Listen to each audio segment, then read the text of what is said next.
relations, marketing, and social media and healthcare requires making the right moves at the right time. Welcome to the Overrated and Underused show. Here's your hosts, experienced marketers Jennings and Testa, with special guest Adrian Stoner. Overrated and Underused, the Overrated and Underused show.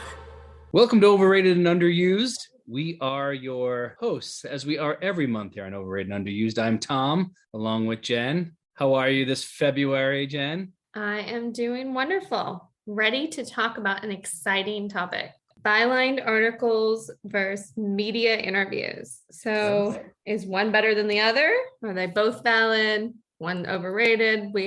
I don't know that we have a solid answer. I don't think we do either. I mean, they're really two different media relations tactics. And I think, we're going to get into, depending on who you are and what your goals are and who you have to help with each. A byline or a media interview is going to depend on if they are overrated or perhaps underused within your certain team. Let's dive into it. I mean, I think this topic really carries through a large part of what we do as an agency, kind of on a daily basis. So it's a little shocking that it's taken us this long to like season 3 to get to this. I know we've touched on a few of these topics like opportunistic PR and blogging, contributed articles. So we've talked a little bit about that, but media interviews, a huge component of a lot of PR programs. So yep. By byline articles, we mean just that. It's an authored piece, most likely by one of your experts. Your CEO, could be your development of product, your chief medical officer, it could be anyone within your organization who's going to author a piece. And the goal is to get that piece. Sometimes it's an opinion, sometimes it's a higher level thought leadership piece, not necessarily opinion based, but a byline, then you'd seek placement for. It would still be earned media. Ideally, there's some opportunities where, and that's a whole nother program. We get into the paid content, but it's an earned media. It's not going to push or talk about necessarily a product, your product. It's not going to be so heavy promotional, but it's going to be a high level thought leadership piece. And again, where you get the publicity is at the end, you get your author's name and ideally a nice link to your organization. Again, a very nice feature. Media interviews, Jennifer, as you know, that's a little bit different. That's going to be something where they come in various forms. A media interview could be talking about a very timely topic and getting your expert in that story. For example, last month in January, we heard about the breaking Tefka news, final Tefka, right? And maybe a lot of folks were able to get their experts front and center to talk about Tefka, its impact on the industry and things like that. So you've got media interviews in that respect. And then there's also just other media interviews talking about maybe non-timely news stuff. Yeah. And so I guess I would just add to the media interviews. So it could be, something like you said, the very timely topic where you're kind of jumping into a conversation, or, it may just be a publication and that, their guidelines, editorial guidelines are that their staff they don't take contributed pieces. Their staff is the one that does interviews for any of their content or any of their articles. So it's really just, media interviews, podcasts, obviously, a lot of times, those are essentially just an interview or bringing on guests where, it's kind of live, having that preparation, having that spokesperson. No, you're right. Exactly. So I think that what we're realizing or what we know and feel is that alluding to here is that they're both really important vehicles or could be important vehicles depending on your media relations objectives, and either could be overrated or underused. There are a few considerations and reasons why both can be valid for use depending on things like obviously the story you're telling, right? That's important. So it could be a breakdown from, are you trying to add to a current story, like a breaking news story? You're trying to get your expert out there for some visibility as someone who's an expert in the field, or are you trying to tell a longer form story, which is why maybe the byline thought leadership piece is might be more relevant to you. A couple other things. I'll say one more. How about the importance of your messaging, right? That's probably also significant as well. But I think everyone thinks their message is important. So they wouldn't be out there supporting a product or, a company if they didn't think it was valuable, I think. But I think there are some organizations that, are very particular in, they want to have a tight control over the message and what is said about their company. And you'll see this a lot, I guess, more with like public companies than probably smaller organizations. But, when you have investors and or if you're a publicly traded company. I think each piece that is out there and any mention of your company has significant value. So, in those scenarios where you're wanting to have a tighter control, then, maybe those media interviews, and you would have to be very prepared to not kind of be caught off guard or things to be kind of misconstrued, or because at that point you're kind of at the editor's mercy and writers, reporters mercy, and like how they want to phrase their piece and their article. And, as long as it's not factually incorrect, then it may just not be the way you wanted it to be written. And so, some companies struggle with that. And then some companies that's not a consideration. Good point. Right. Byline piece, bottom line, you get to, basically submit something you think you're going to see verbatim in print, maybe a tweak or two. You get more control, like you said. Whereas, you'd like to think an interview won't be taken out of context or whatnot, but you're right. Not oftentimes reporters are going to say, here's what I'm going to write. Here's what I'm going to publish that you've said. You're right. In terms of the content, the importance of your messaging, there's more control potentially in one vehicle versus the other. What are the considerations? I think your resources. So, or, what writing resources you have available to you, because good writing is definitely hard work. It's time consuming. The research, outlining, writing, editing, review process, it's very involved. Or in some cases, a publication's editorial team, they're, much more skillful than the resources you might have. But in some cases, you could have great access to amazing healthcare writers from your agency or internally, or, contract writers that you work with who really know healthcare and the industry inside and out, been doing it for years. You have them and you can kind of craft your message, but it kind of just depends each company's different resources and what they have. So if you don't have access to your own writers, or, and you're relying on your CEO to put his thoughts to paper, then maybe the media interview is a better route and a better use of his time. Yep. No, I agree. And that's why also timing is a big consideration based on what you just said too. I mean, if you're looking to get a message out there sooner, quicker, sometimes based on your writing resources, outsourcing to a writer might take a little longer. You're at kind of their mercy in terms of the timing of, meeting their schedule, where others, looking forward to a media opportunity, although they are difficult. It's not every reporter is looking for a source necessarily, or they have their own Rolodex of sources they love to go to for everything. And not every reporter likes to talk to a vendor, as we know too. I mean, that's just a fact of life if you're a vendor working for a vendor organization. So I think the timing, that's all impacted. If your timing is now, I mean, everyone loves to get things, their name in the bright lights as soon as they can. But sometimes we're at the mercy of when that timing is a reality versus what your resources are. And also, obviously, whether you have a writer that can turn the content around, nothing's really instantaneous, because you're still, the pitching, the placement, negotiation, that's a whole separate discussion where it kind of falls into their editorial calendar. Like, obviously, breaking news, people talking about breaking news, we're almost on this kind of instantaneous news cycle, but not every publication, just depending on the outlet and how it publishes and what other content it kind of already has lined up in its schedule. There's a lot of considerations there. So although we would love to see every company's name out there just as soon as, the interview takes place, that's often not the case. And this is probably a big consideration when you're looking at, hey, we have great topics, we have a lot to say. How do we get that out there? What's the best way to do that? Is that, writing a lot of contributed content? Is that putting our spokesperson out there? And I think the considerations around that, really involve the job role, the title of the author, and who your subject matter expert is, like their comfort level with interviews, talking on the fly. Really, like, often, the most smartest, knowledgeable person on your team, doesn't always have the most impressive titles. Product person, that might be really ingrained in, and know exactly how this helps the customer, and be able to really detail all that. And versus maybe the CEO is really great at the big picture story, but then if you get into the how and the how it works, maybe they're not as knowledgeable there. So, when you're working on a byline piece, you have the opportunity to pull in content and those perspectives from all different areas. So you really just have more time to craft that perfect message versus when you have a media interview, you want to be as prepared as possible. But, when you're working with a reputable journalist, that knows the subject, they may hit you with those questions that you're not prepared to answer, that you don't have that stat, you're not really sure, you've got to circle back. So, or maybe you walk away from it and you're like, I wish I said that a little better.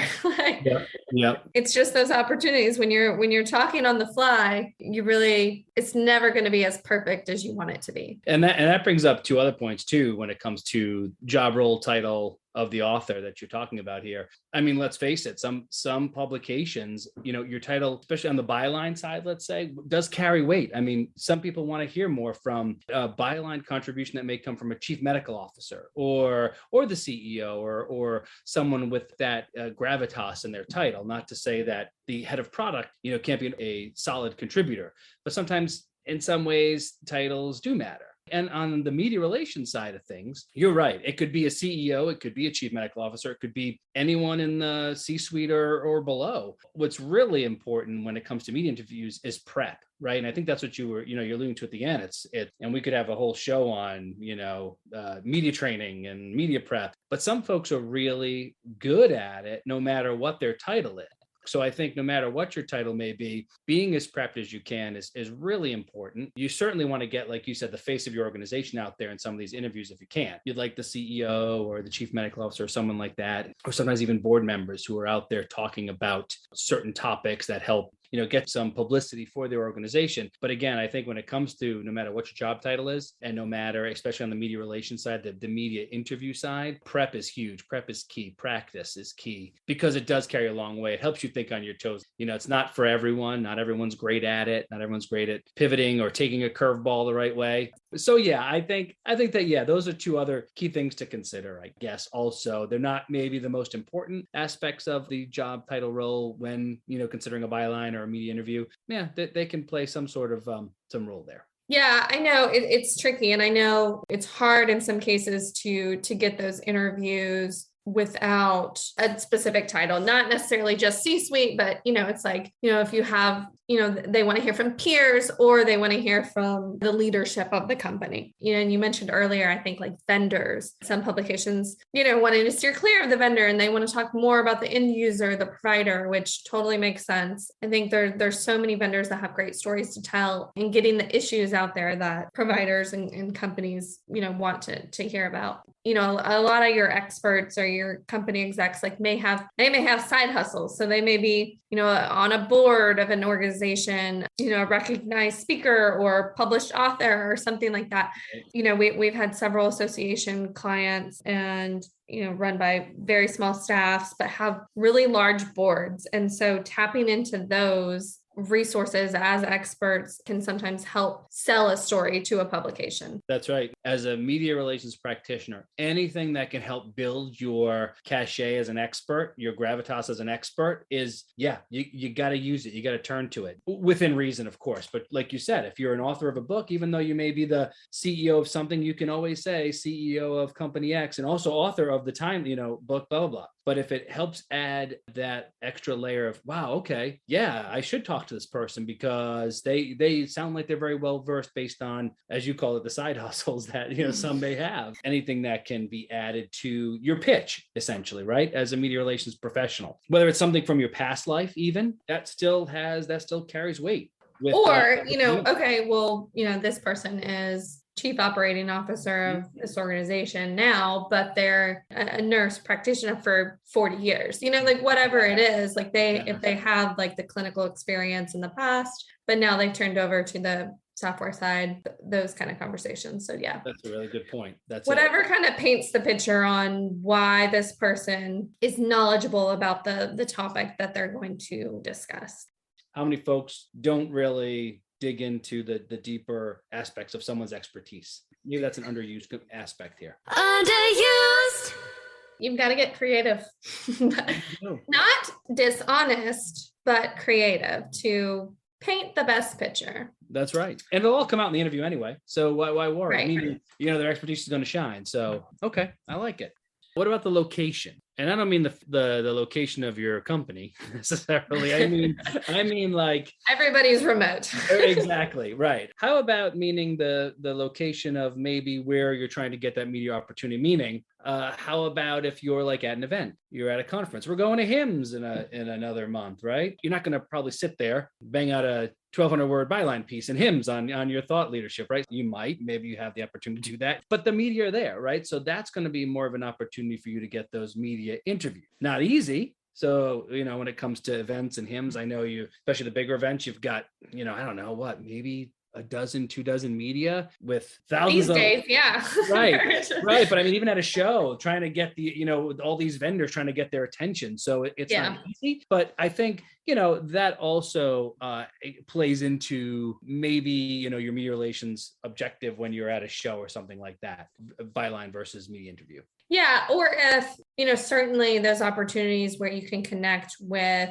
the media in person, or at these events. I mean, even digitally, if you're able to connect, have a conversation, maybe have a sidebar conversation, like, if there's interest, then, or a follow-up conversation, then also thinking about, or companies used to have a lot of like client conferences or user conferences, and really something that may be a little underused would be really making a media push for that. Obviously the promotion of the event, but some organizations look at it more exclusive to the customers versus inviting media, setting up specific interviews, giving them kind of like an exclusive access, or not exclusive access, but you know what I mean. It's more firsthand access, right? That's more what we're thinking of. Like you're getting that firsthand view of everything happening at the user conference. I'm with you, Jen. Yeah. So I think that's, just another opportunity to look for that. But obviously you'll have,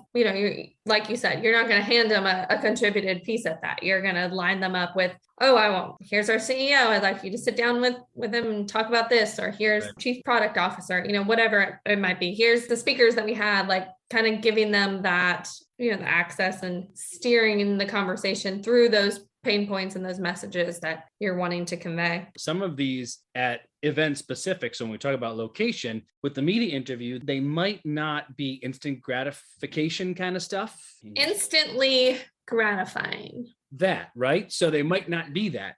But what happens is you're setting up for future media opportunities. You're like I think you said the word connection there a couple minutes ago, and I think that's key. You may be connecting them with media. Sometimes media don't come to these events necessarily with a specific story in mind. They're looking for sources. They're looking to get to know people for future media opportunities. So that might open up the door for, quite honestly, both a byline opportunity within that publication or a media interview down the road. So I think, you saying the word connection is a good one, because it's something that could reap benefits down the road. When you really may have even more timely news potentially, then anything that might not be really necessarily breaking at an event, or you're not announcing breaking news at a larger event or your user group event. But I think down the road that might pay off for you. All right, Jen. So we've gone through a handful of considerations, but there's probably one consideration that really stands out from them all. It's probably the most important, the media outlet you're pitching. We should have talked about that first. That's probably should be your first consideration. Yeah, I mean, and why it's huge is, publications are continuously changing. We've seen some great publications who have kind of culled back their staff a little bit, so they're not as heavily staffed as they were before. Some of them are leaner and meaner. And because of that, some still great publications, great industry pubs have now maybe been relying more on byline contributions. They're more open to them than they were before. Still need to look over things with their editorial eye. They won't just accept anything. They're not looking to publish your marketing materials, essentially. But at the same time, some of them are a little bit more open perhaps today than they were, let's say 10, 15 years ago to Byline contributions. So I think, again, there's two parts to this, maybe in my opinion, and see what you think. The first one is, yes, those that they're vendor neutral no matter what you do. So those publications get a little harder in general, right? For both a Byline and a media interview opportunity, your chances with them are probably more with the media interview opportunity, because we just know they won't accept bylines from vendors. It's clear. But if you are not a vendor and you are a CEO or a chief medical officer at a healthcare facility, a hospital, those might be some really good opportunities for you, being in those publications that are open to, again, the non-vendor pieces. And then there are those publications that we know of that are they're good. They accept pieces from everybody. They love the vendor driven pieces, as long as they're reviewed and they can be pushed back if it's too promotional, but also we'll take on some of the interviews as well. So I don't know what your take is. What do you think in terms of the media outlet? What would you recommend to our listeners as something that's mostly more important? I think that's definitely a major consideration in where you looking to get published. Do you have a particular outlet in mind? Obviously, craft your strategy around that. But I think the point about, media, the newsrooms changing, and even more so in like the last few years, I think there's just been a dramatic shift overall, and some publications more than others, and some haven't been phased by anything, but I think there's been a shift in priorities to, there used to be this kind of the hard line between editorial and advertising, and it was just like this big distinction. Whereas now I think a lot of outlets are looking at sponsored content as, this revenue opportunity, because a lot of organizations are like, our content is great, we want to get it out there, and the publications are probably thinking, they're willing to pay, we're willing to kind of publish it. Obviously, there's still standards around sponsored content, even if you're paying for it. But I've seen a growth in the publications that are offering sponsored content or more like focus on social engagement, as well as a greater interest from our clients or companies that we work with in going the sponsored content route. Not necessarily like over PR, but I think over just a banner ad or like a paid advertorial. I think when organizations are looking at advertising, I think there's just been this bloom in sponsored content. So then that leads me to think like, there's only so much real estate, there's only so much content that they can produce. Does that take away from what gets published, strictly editorially? Yeah. And I guess the answer is different for each publication, but I just feel like that's a trend, and I don't foresee that going away. Yeah, no, that's a good point too, bringing in the, depending on what's offered and the push maybe towards more sponsored versus not content. Another consideration for me is some publications are trying to churn out those down and dirty fast articles because they're continuously trying to update stories, which makes sense. We're in this 24/7 news cycle. We get it. People want the latest now and whatnot. So sometimes I feel some of those articles are great. They're factual and they report the facts, but they don't even have room for like expert commentary. There's no, this is how it's impacting healthcare, said CEO X. It's usually they're either quoting an official press release from like, CMS, or they're, stating again, it's the fact. It's not like it's taking away from it, but the opportunities aren't there to add an expert voice to some of these stories. Right. Yeah. So it's more of just like a continual news hub, churning out news without adding, any kind of points or, thought leadership to it. Sort of. And, and that's where I think the relationship building with these publications is key, depending on the publication, because sometimes they just want to break news or talk about, timely news fast, and they don't want to turn to an expert. But then there's always sometimes room for that analysis a day or two later, right? Where they will talk to 2 or 3, experts now that the smoke is cleared, everyone's kind of processing the breaking news, so to speak. And so knowing those reporters and knowing which publications may do that more than others is also key, because then that will open you up for both an interview opportunity for that analysis or potentially getting that byline together, right? So if the right publication is going to publish a byline, they do accept author contributed pieces. Working with that breaking news and tying it, putting a hook on things to kind of what your services are, that might be a good thing too for you. So you may have 2 opportunities there with certain publications when it comes to breaking news. Yeah. I mean, I think this whole point is such a big one in that, like, really look at the publication you're pitching, or, that you want to target, and don't waste your time pitching them the wrong, content. Don't send your Byline article to a publication that only does media interviews. Exactly. Or vice versa. So I think it's the prep, it's doing your homework first. Those things really make a difference in the PR results that I think any organization would see. And it helps you set expectations for your client too, coming from a PR, either an agency or a PR practitioner within an organization, to say, hey, I'm pitching this article here, coming to Byline, let's take, for example. It doesn't make sense to pitch it to a publication that doesn't take contributed articles or vendor specific articles. So what is it? Which is underused? What's overrated? Do we know? I mean, where do we come to?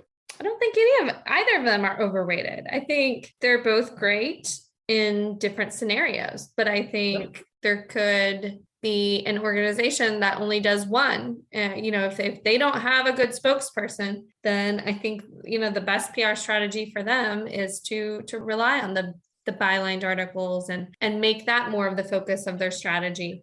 So to them, media interviews would be overrated because that wouldn't be part of what they should be doing, kind of thing. So yeah, they're both great. We not followed our format this time, but That's true.